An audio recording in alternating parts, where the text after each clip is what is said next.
I think about my existence and my consciousness, and I want there to be a God. Foolishly, I'd wish reality would respect my wants. Laughably, I know it cannot. To get to God, if there is a God, hope won't work. Is there another way? The easy way appears to be design. At least that's the way it used to be. Gaze up into the heavens, immerse in all the stars. Peer down at the earth, marvel at all the creatures. How could all of this be if there were no God? Well, quite easily. All this can be if there were no God, I'm told, once you know the science. What's the deep thinking on both sides? Can design point to God? I'm Robert Lawrence Kuhn, and Closer to Truth is my journey to find out.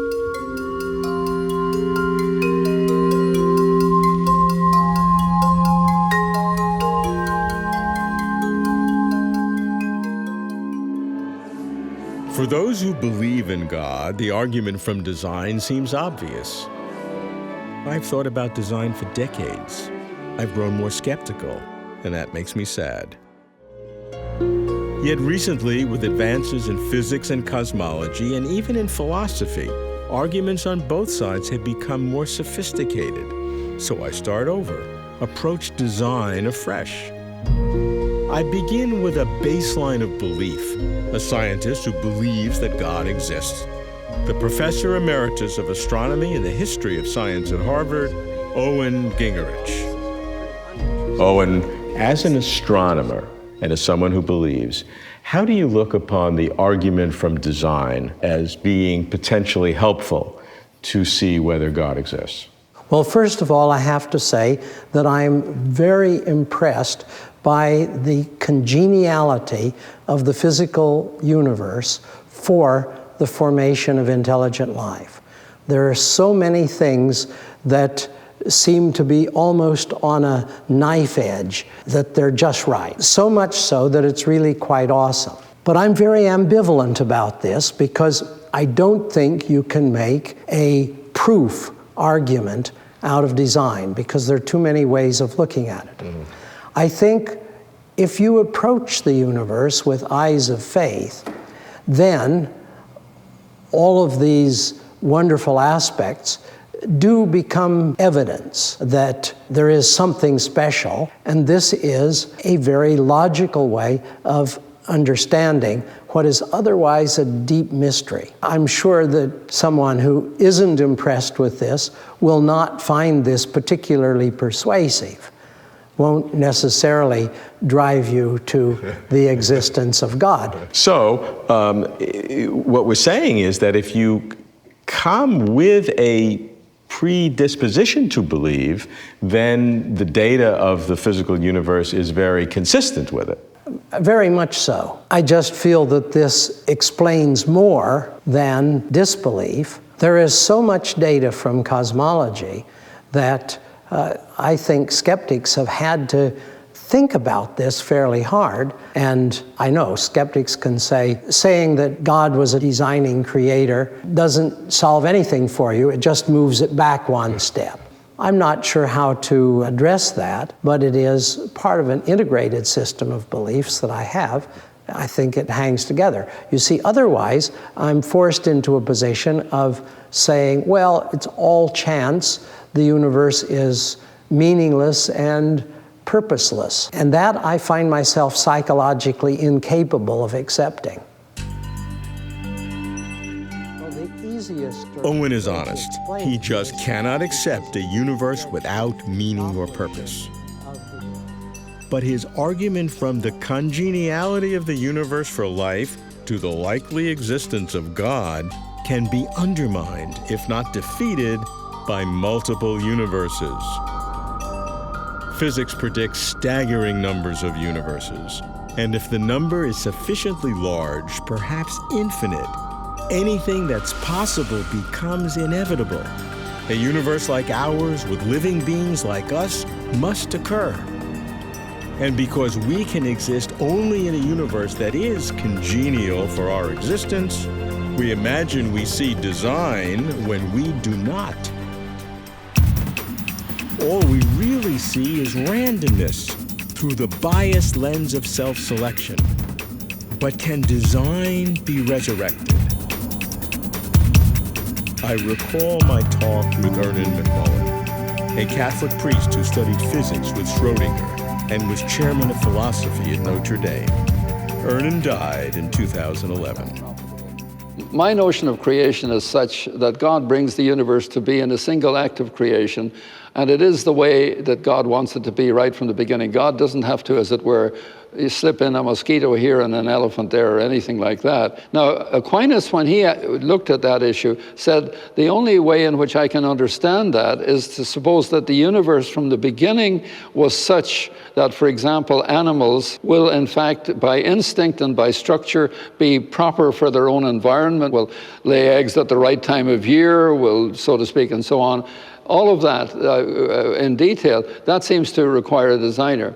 Now, of course, what happened in the 17th century was a little different, because in the 17th century there was a great falling off in religious belief, a growth of atheism and so on, in many ways tied with the coming of science, I suppose.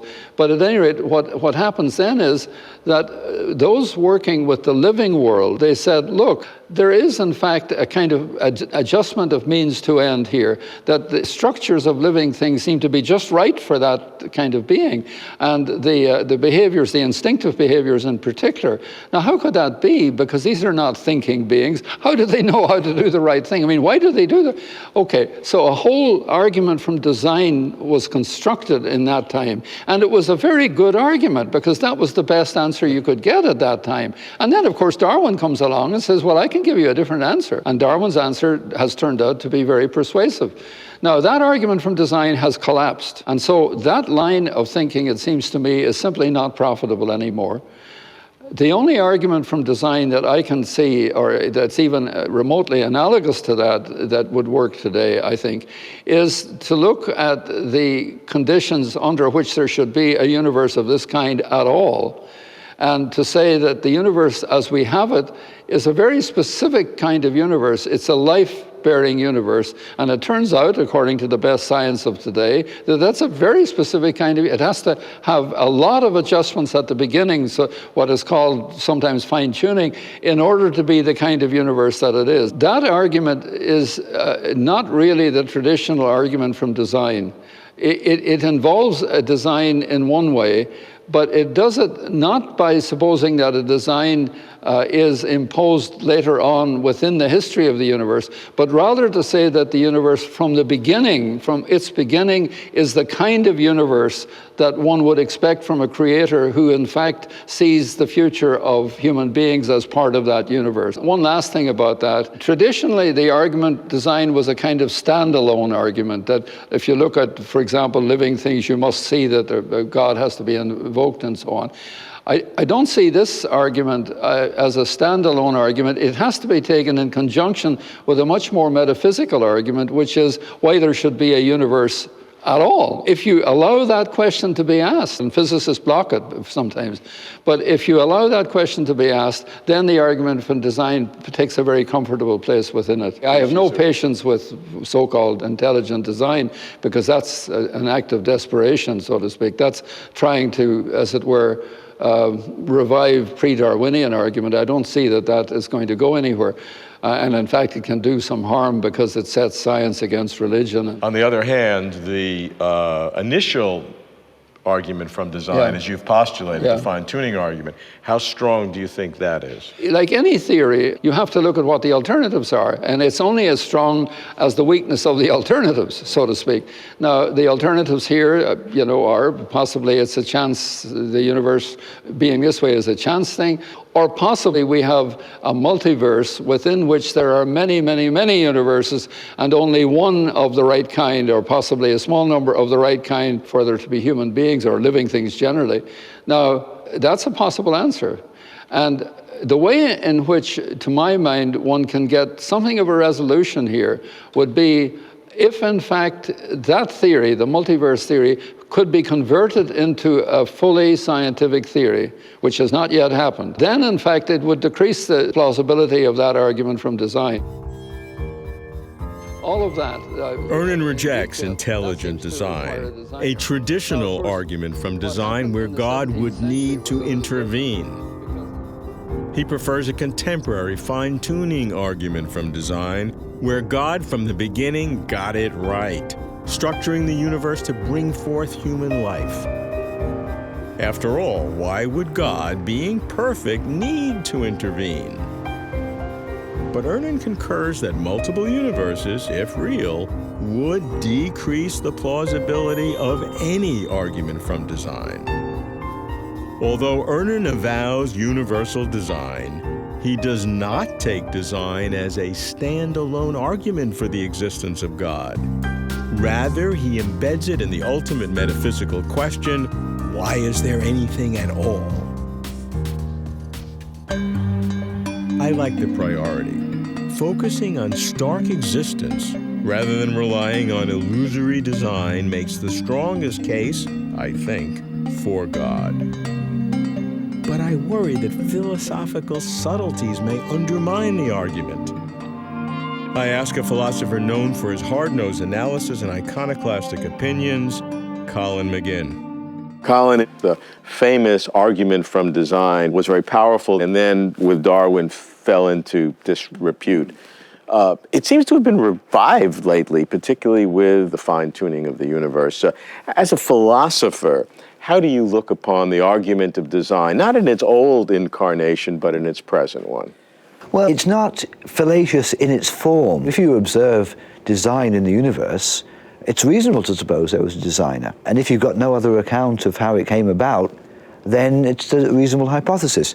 The designer might not have been God, it might have been a Martian. That's one of the problems with the old argument from design. It could have been any designer. It doesn't have to be the traditional Christian God or anything like that. So if somebody wanted to resurrect the argument from design, looking at fine-tuning of variables, that only these particular fine-tunings would exist, could allow life to exist and so on, you'd have to look at that in its own terms and say, well, is there any alternative to the God hypothesis for it?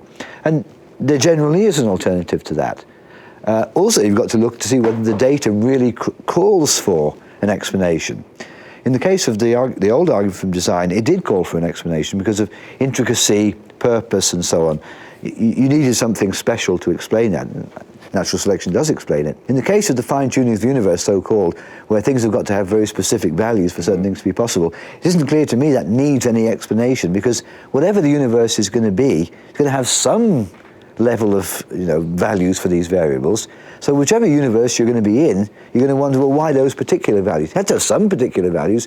It couldn't have vague values. It has to have some values. There's no temptation there, I think, to postulate an intelligence to explain the values, unless you suppose that they were designed to produce us. Well, but why suppose that? Again, the values that we have, though, are have to be within very fine limits in order to have the emergence of life. Well, then the answer to that is that we wouldn't have existed without those values being as they are. And so we wouldn't have raised the question, of course, unless the values were as they were. And that's just the way things are. People call that the anthropic principle, but it's just a simple point of common sense. It doesn't have any further repercussions or implications. Well, the probability of all these constants being within these small range seems to be very low. Right. Then the probability of our existence is very low. That's the right conclusion. But vanishingly low. Vanishingly low, yes, indeed, it may well be. Our existence might be extremely improbable. I mean, it was one of the old points of Stephen Jay Gould that even putting aside these questions from physics, it was evolutionarily extremely improbable that we would exist. And in fact, it is extremely improbable. And within the mechanisms of evolution, there's no a priori reason why consciousness and intelligence should ever evolve, because the whole system is just based on how reproductively successful you are. And there are ways of being reproductively successful which don't require intelligence. And in both areas, in physics and cosmology, where you have these apparent fine-tuning, and in biology, where there was no necessity for this, and if both probabilities are vanishingly small, you don't think that's a problem that calls out for explanation? I think the only conclusion to draw is that we are hugely contingent. It was massively improbable that we existed. It was massively improbable that many species existed. Lots of things happen that are very improbable all the time. So our existence, it's a blow to our dignity to think that we just happen to exist by the skin of our teeth. But that's just the way things are. That doesn't lead me to any... I follow Colin's logic, but resist his conclusion. The test, I suspect, is consciousness. If the existence of consciousness is like the evolution of a species, random and accidental, then yes, I'd relent. I'd have to accept that life and mind in the universe just is hugely contingent as well as massively improbable. But if consciousness is in some sense special, I ask a physicist who takes consciousness seriously.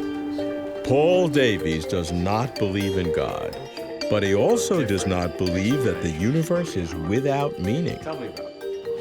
What I think all scientists agree is that we don't just live in any old universe. It's a universe that's incredibly ordered, ingenious, and surprising in as much as it allows beings like ourselves to exist and ask these questions and to come to understand the universe. And inevitably it raises the big issue about why this universe? Could it have been otherwise? And if so, why is it as it is? Now, I have to say that most of my scientific colleagues say, stop worrying about these things, just get on with the job, accept the universe as a package of marvels that just happens to be.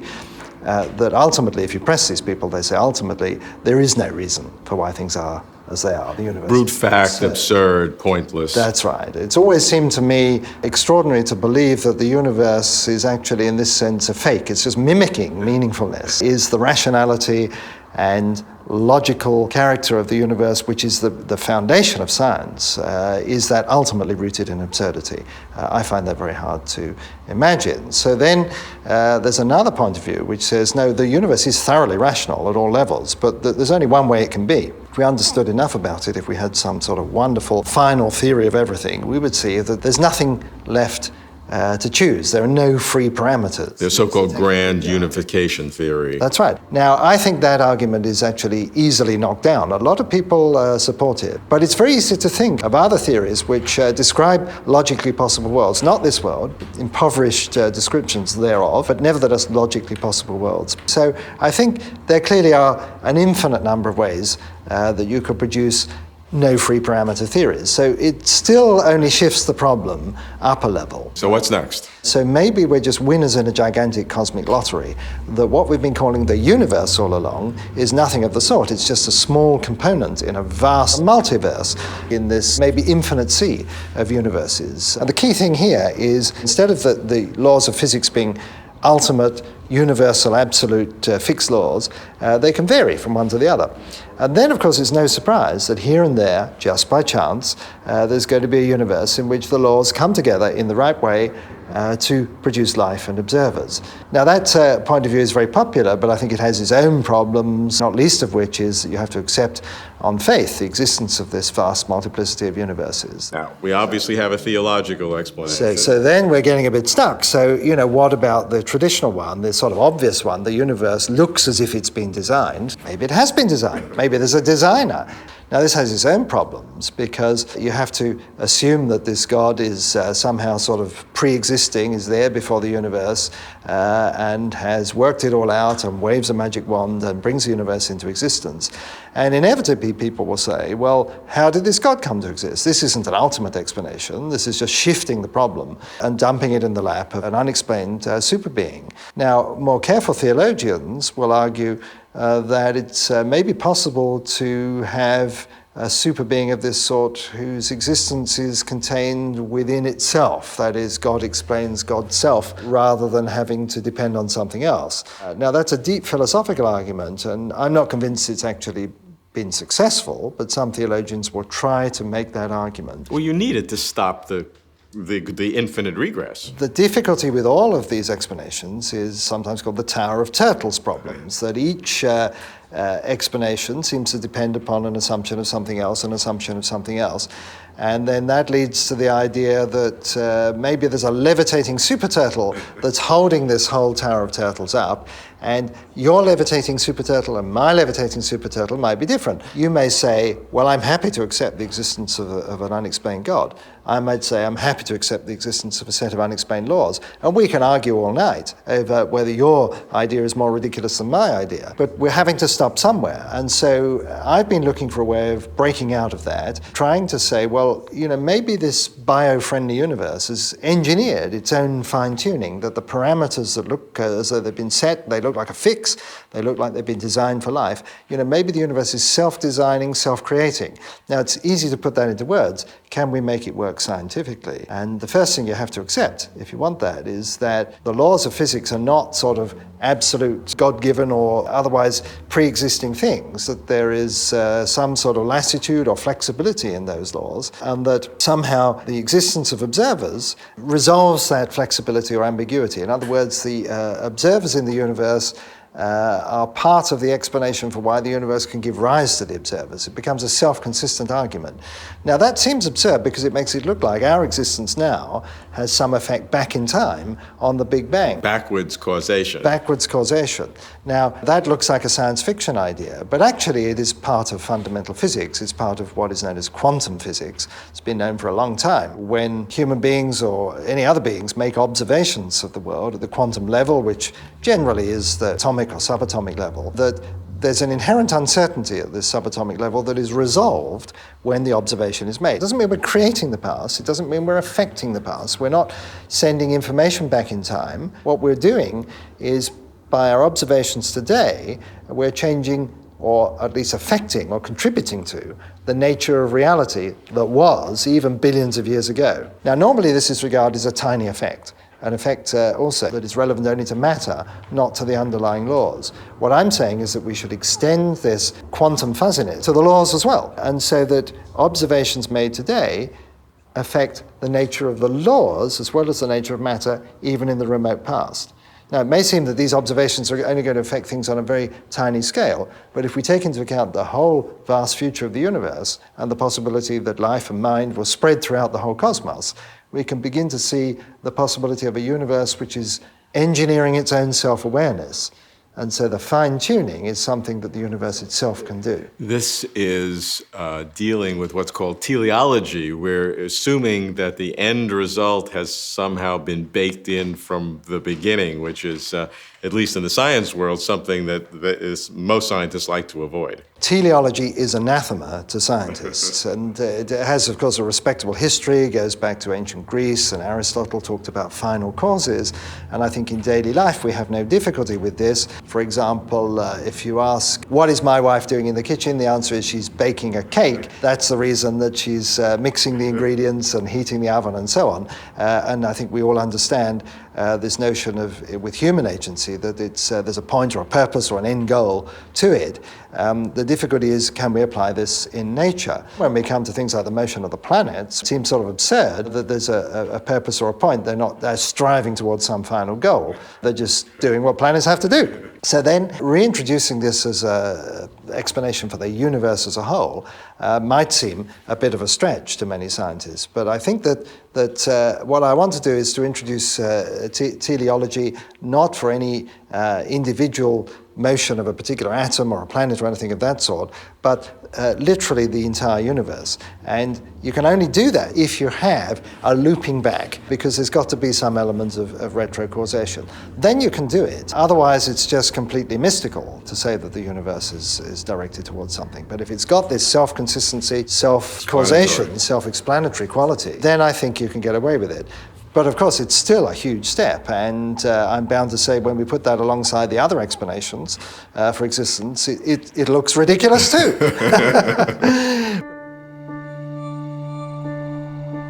The universe is indeed congenial to life, which, with fine-tuning, demands explanation. The universe certainly appears to be designed. But if you're rooting for God, I'm afraid that design, at best, is a standoff. Here are 5 possible explanations for apparent design. 1. There is no explanation. The universe just is a brute fact. 2. The laws of physics can be only one way. But if brute fact are only one way for physics, why so lucky to have life in mind? 3. Multiple universes. Anything that can happen must happen, including us. We may be vanishingly rare, but here we are. 4. Designer-creator. But even then, why God? The super designer could be a super alien or an impersonal force. 5. The universe is self-causing. Reality is teleological, about something. Backward causation seems absurd, of course, but so do all the explanations. For me, for now, arguing from design to God faces the dual defeaters of multiple universes and Darwinian evolution. All that's left for God, if there is a God, is pure existence. Not the design of stuff in existence, but existence itself, full stop. Is pure existence closer to truth?